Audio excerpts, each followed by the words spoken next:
जे result आयो पतो चाल्यो आता ऊंचा ऊंचा उचल्या सारा। हाँ बहुत खुशी हुई और बहुत ऊंचा उछला नाचा खूब गलेरी कम। उम्र के मार में नाच ले दादी जी भी। अरे इस बूम तो आगे चल जाऊं अब भी। एक्चुअली वो मेरे दादाजी का सपना था कि डॉक्टर बने। तैयारी जब कर रहा था ये उस समय को इसके पथरी की शिकायत हो गई थी। डॉक्टर ने कहा कि इसका ऑपरेशन होगा, पथरी 3 बड़ी पथरी है। तो मैंने बच्चों से कहा कि नहीं, एग्जाम जब तक होगी तब तक इसका ऑपरेशन नहीं कराना अपने को, चाहे कुछ भी हो। मैं इस पूजा पाठ में विश्वास नहीं करने वाला हूँ। जिस दिन मेरे बच्चे की पोती एग्जाम थी ना, मैं 12 घंटे लगातार पूजा करता रहा। पिताजी का सपना पूरा किया बेटे। अभी तक महाराज जी का वीडियो है थे फेसबुक पर देख रहे हो या यूट्यूब पर। अब थे हमारा देख को सबसे पहले हमारे ऐप के ऊपर आप जाओ गूगल प्ले स्टोर पर और डाउनलोड करो झलको ऐप ने। थारे आसपास की देसी अंदाज में हर पल की खबर ही बताने मिलेंगी। नमस्कार साथियों, मैं महेंद्र और थे देख रहे हो झलको सीकर पर आपका बहुत बहुत स्वागत है। आज आपने जी की सीरीज चल रही है सीकर का सिकंदर बिकमान। एक और नया सिकंदर के साथ आप मौजूद हाँ। नीट कमान है कि रैंक है का नाम है और खटा कर बढ़ाई। तो सबसे पहले तो आपको बहुत बहुत स्वागत है साहब। Thank you sir. मेरा नाम विशाल चौधरी है। मैंने नीट 2022 की एग्जाम दी थी और उसमें मेरे 675 आए हैं और ओबीसी रैंक 296 और ओवरऑल रैंक 1154 आई है। तो जी अभी पिताजी के काम कर रहे हैं, घर कमान के कहीं चल रहे है सारा, बड़ी चीज बता दे थोड़ी सी। हाँ, तो वैसे तो घर में लगभग सभी गवर्नमेंट में है। अच्छा। पर इस फील्ड में नहीं है। मेरे पापा ही बस नर्सिंग ऑफिसर है, तो मैं ही इस मेडिकल लाइन में हूँ। एक्चुअली वो मेरे दादाजी का सपना था कि डॉक्टर बने, तो पहले पापा को दिया था ये सपना। पर उनके उस टाइम वो सर्कमस्टेंसेस नहीं थे, तो उस टाइम वो नहीं बन पाए, इसलिए फिर मैंने हारो के सपनों वो मेरा तो एडमिनिस्ट्रेटिव सर्विसेज में था, जैसे आईएएस वगैरह। पर हाँ, सिविल का था, पर वो है कि उसके लिए भी ग्रेजुएशन करना पड़ता है, तो सोचा एमबीबीएस करके फिर बन जाता है। हमने देखा 12th के बाद के मान खटाऊ तो थे प्रिपरेशन करिए कि कहीं नहीं है। 11th 12th में मैं GCI 11th में फाउंडेशन ऑन कर दी, पर 12th में मेरी एज को नहीं हुई, इसलिए मैं एग्जाम को दे पाया हो। इस बार मेरा फर्स्ट चांस ही है इकमाइन में दिया जहाँ इकमाइन 675 आए मेरा। और 11th 12th तो GCI का ही वो था उस टाइम, GCI कोई हो बोल बालो जहाँ इकमाइन में एडमिशन लियो। बिल्कुल। तो एक तरीका जी टाइम का हमारा अपना देखा तो कोचिंग जो है बा देखिए नीट के लिए और जेई के लिए, इनके लिए मतलब कितनी ज्यादा जरूरत है कि या कोनी? क्योंकि बहुत सारा स्टूडेंट की कभी हुई कि माननी को नहीं कोचिंग ने की कोचिंग की जरूरत है कोनी। वो तो है ही कि भाई जो बच्चों से स्कूलिंग ही करा है बिक लिए तो काफी दिक्कत ही आवा है बिकमाइन कि अचानक भी को लेवल थोड़ा ऊपर भी हुआ है और फिर भी जो स्कूलिंग करा है भी के लिए टाइम मैनेज करना काफी मुश्किल हुआ है बैठे। इसलिए कोचिंग तो बहुत ज्यादा जरूरी है उन सब चीज बाकी सब के लिए। इसलिए कोचिंग तो मैं सजेस्ट करूंगा कि जो भी अगर IIT और जेई करबो चाहे ही उनके लिए कोचिंग तो बहुत ज्यादा जरूरी है, क्योंकि उसमें थान पैटर्न बेरो पर जैसी थान एग्जाम 2009 को लागे बस एक जस्ट नॉर्मल सो आप टेस्ट ही दे रहे हैं हम पर भी यहाँ लाग मतलब हैबिचुअल हो जाए चीज को हैबिचुअल हो जाएगी। मतलब नए सो कौन लागे पहली बार पेपर आ रहे, पहली बार ओमार देख रहे हैं भी होनी की भाई जस्ट ये है कि जी आप कोचिंग में टेस्ट देवा भी टेस्ट देना है अपना ने। बिल्कुल थे सारी कोचिंग रिव्यू के एक्सपीरियंस रहता रो मेरा तो बहुत अच्छा एक्सपीरियंस है। मतलब मान परिवार की तरह रखे। अब वो हमारा सर भी एक पढ़ावी अलग अलग कोचिंग में पढ़ाया है भी यहाँ कमी की भाई बाकी जैसे बाकी कोचिंग का डायरेक्टर ही मतलब यहाँ स्टूडेंट के एकदम टच में बन रहे हैं, पर मेरी कोचिंग का डायरेक्टर स्टूडेंट के टच में रहे। बता भी कि GCI के जो डायरेक्टर हैं वह साइकिल पर बैठ बच्चा पीछे बैठा रहे MBBS कॉलेज नहीं छोड़ के हमें खुद। अच्छा, और तो अब बात थे दिया सच करके भी दिखा दी थारा परिवार के लिए, तो अब बात बिल्कुल सच है। हाँ, सारे एकदम टच में रहे। बाकी सारे टीचर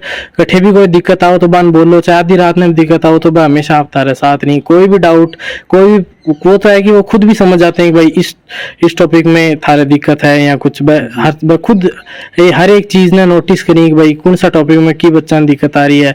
और बान तो हमारा मार्क्स भी वर्बली बान याद रहता कि भाई ये बच्चा का मार्क्स ही मैं खुद बान पूछता कि इम्प्रूव किया को नहीं हो पा रहे हो, जा काफी ध्यान दी। मेरा नाम सुखलाल सिंह है। मैंने PTI की सर्विस 39 साल नौकरी की है और शिक्षा विभाग में था। तो मैं शिक्षा विभाग में रह करके मेरे 5 लड़के हैं, 5 मेरे राज्य गवर्नमेंट सरकारी कर्मचारी हैं। और 3 गवर्नमेंट कर्मचारी हैं और मेरा पोती भी मेरी टीचर है और उसके बाद ये मेरा पोता बड़ा था विशाल। तो इसके बारे में मेरी बहुत तमन्ना थी कि मैं इसको डॉक्टर बनूं, क्योंकि उसके पीछे कारण था। इसके पिताजी को मैंने उस समय भी कोशिश की थी जो डॉक्टर बने और मैंने खूब कोशिश की उसके लिए और मैंने उसको जयपुर भी तैयारी के लिए भेजा था, लेकिन पता नहीं वो और कॉन्फिडेंस के कारण से उसने मेरे को ये कहा कि ठीक है चिंता मत करो मैं निकल जाऊंगा, और फिर कॉन्फिडेंस के कारण से वो उसमें असफल रहा। तो फिर मेरी इच्छा थी कि लक्ष्मण तुमने तो वो नौकरी नहीं कर सकती, क्योंकि वो भी कंपाउंड है और राजस्थान बोर्ड में उसमें उसका भी नंबर राजस्थान बोर्ड में उसको सर्टिफिकेट मिला था और उसको इनाम 1000 रुपये गवर्नमेंट माध्यमिक शिक्षा बोर्ड से 1000 रुपये मिले थे और अच्छे नंबर थे, इसलिए मेरे से उसकी बहुत होप थी, लेकिन उसमें सक्सेस नहीं हुआ। फिर उसने कंपाउंड की नौकरी की और आजकल वो सेकंड ग्रेड में कंपाउंड है। उसके बाद मैंने सोचा इस पोते को डॉक्टर बना करके दिखाऊं, तो इसके पीछे मेरी बहुत बड़ी चिंता थी और पहले दिन से ही मैं इसको बराबर कहता आ रहा था कि भाई ध्यान शुरू से था मेरा पढ़ाई पर, सब बच्चों का, क्योंकि इसीलिए तो पूरे बच्चे सब नौकरी में हैं, तो इस बच्चे को भी शुरू से मैंने ध्यान रखा। तो ये घर वाले कहते थे कि अपने चिंटू कहते थे इसको पहले, तो चिंटू बहुत होशियार है पिताजी, तो ये 8वीं क्लास में CBSE में था। तो फिर मैंने उनको कहा कि भाई मैं ऐसे नहीं मानूंगा, माध्यमिक शिक्षा बोर्ड से यदि ये नंबर ला के दिखाता मेरे को तब मानूंगा कि होशियार है कि नहीं है। तो उन लोगों ने क्या किया, फिर 9th क्लास में इसको इंग्लिश मीडियम दिला दी और साहब राजस्थान बोर्ड में इसने 10वीं में 97% नंबर लिए। तो उसके बाद मेरे को ये पूर्णतः आश्वस्त हो गया मैं कि निश्चित बनेगा, इसमें तो कोई दो राय नहीं, लेकिन मेरे को ये जल्दी सफलता मिलती है कि नहीं मिलती है, इस सोच में था मैं। और मेरी उम्र वैसे 72 साल की उम्र भी काफी है। और फिर जब जिस दिन इसकी एग्जाम थी और ये साहब तैयारी जब कर रहा था, ये उस समय को इसके पथरी की शिकायत हो गई थी, तो उसके कारण से 1 महीने 1.25 महीने करीब इसको दवाई दिलाई गई और डॉक्टर ने कहा कि इसका ऑपरेशन होगा, पथरी 3 बड़ी पथरी हैं। तो मैंने बच्चों से कहा कि नहीं, इसको चाहे दवाई दिवाई जाए और एग्जाम जब तक होगी तब तक इसका ऑपरेशन नहीं कराना अपन को, चाहे कुछ भी हो, इसको एग्जाम दिलानी हर हालत में, क्योंकि ये सक्सेस होगा। ऐसा नहीं हो कि भाई इस कारण से लेट हो जाए, सो बात है। तो इसने एग्जाम दी। तो मैं आपको बताता हूँ, मैं आध्यात्मिक आदमी कम हूँ, मैंने मेरे जीवन में कर्म पर विश्वास किया है, मैं इस पूजा पाठ में विश्वास नहीं करने वाला हूँ, लेकिन उसके बावजूद भी उस दिन जिस दिन मेरे बच्चे की पोती एग्जाम थी ना, मैं 12 घंटे लगातार पूजा करता रहा, सुबह 5 से लेकर के शाम 5 बजा दी मैंने पूरी। जब इसका कंप्लीट हुआ उसके बाद में उठ करके बाहर आया, 12 घंटे लगातार एक जगह बैठा रहा। दादी जी भी अपने कहने मौजूद ही, तो दादी जी क्या कहना चाहोगा थे? दादी जी तो भाई लाग गया बहुत खुशी हुआ। हाँ। और आई मारी मन में ही इस डॉक्टर बनाए।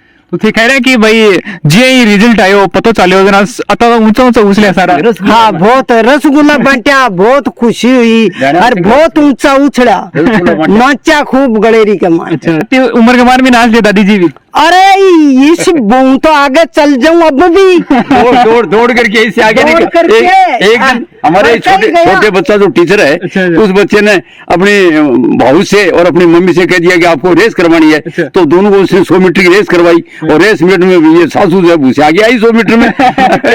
इसी बात है, इसलिए कोई खास बात नहीं है। 5,000 रुपए का सौदा भी किया था रिपे का तो भाग्या या फिर फिटनेस की बात भाई तो देखो रुपया की बात करी, मैं यूं आगे जाशू में रुपया तो आकार मारा एक ही। और हमने दोनों ने, दादी और दादा ने दोनों ने एग्जाम से सही 5 दिन पहले हम बच्चे को मोटिवेट करने के लिए वहां मकान पर गए और जाकर के बच्चे को कहा बेटा रे ध्यान रखना, चिंता करने की जरूरत नहीं, आश्वस्त रहो, कुछ नहीं, अपना नंबर आएगा निश्चित है, मेरी आत्मा में पूरा विश्वास है, घबराने की जरूरत नहीं।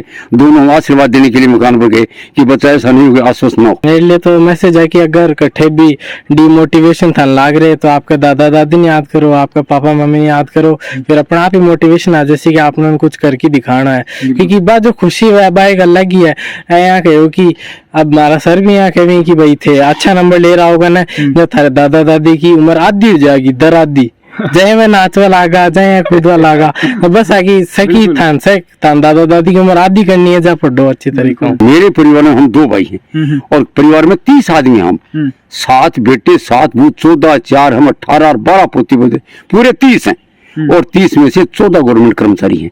ये 15वां जा रहा है ट्रेनिंग के अंदर और उसके बाद भी हम जीव के लगे हुए हैं। लोग कहते हैं ना कि भाई अब आपको क्या, आपकी पूरी इच्छा नहीं, पूरी नहीं, हम चाहते हैं जब तक हो।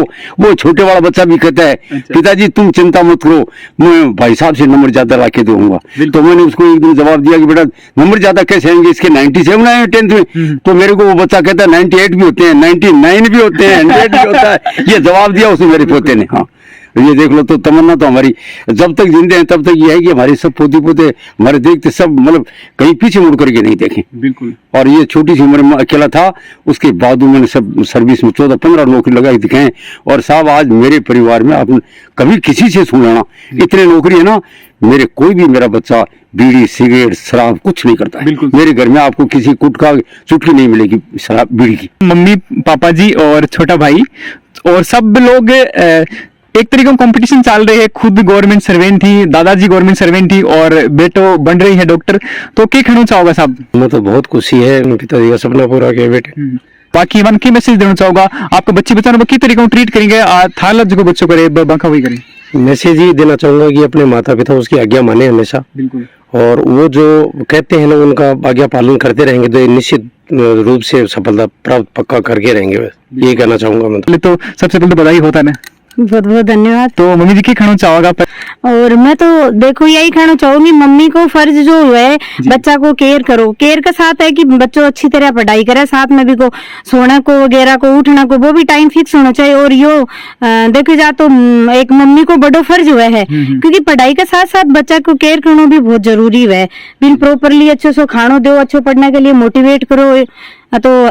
तो एक हर मम्मी पापा को जो सपना है वो बच्चा से पहले खुद देखो। बिल्कुल। आप खुद देखा आज नहीं बच्चों अपना सपना साकार करोगे। यही कहना चाहूँ। बहुत बहुत धन्यवाद। तो थारो के कहना है वीडियो को थारी राय जो है कमेंट सेक्शन में जरूर देजो और मिलेंगे आपको कोई की इंस्पिरेशनल स्टोरी के सागे। तो तब तक के लिए राम राम सा, जय हिंद जय भारत।